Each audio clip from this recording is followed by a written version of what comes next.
সমাজ মাধ্যমে পোস্ট করছে যে বিজেপি ক্ষমতায় আসলে মানুষের স্বাধীনতা হরণ করবে।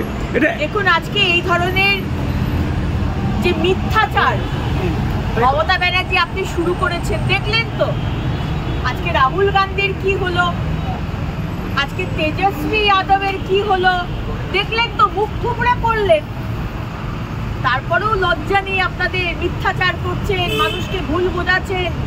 আমাদের মুসলমান ভাই বোনেদের যাদের আপনি কিচ্ছু দেননি, নাথিং, বাড়ি নেই, ক্লিনলিনেস নেই, চাকরি নেই, এডুকেশন নেই, খারিজি মাদ্রাসায় যাদেরকে পড়াশুনো করতে বাধ্য করেছেন, প্রত্যেকটি সম্প্রদায় আপনার এগেনস্টে ভোট করবে। কারণ মানুষ দিনের শেষে আমরা উন্নয়ন চাই, আমার পরিবার ভালোভাবে বাঁচুক, আমার সন্তানরা দুধে ভাতে বাঁচুক, প্রত্যেকটা মানুষ এইটা চায়, সেটা আপনি দিতে পারেন।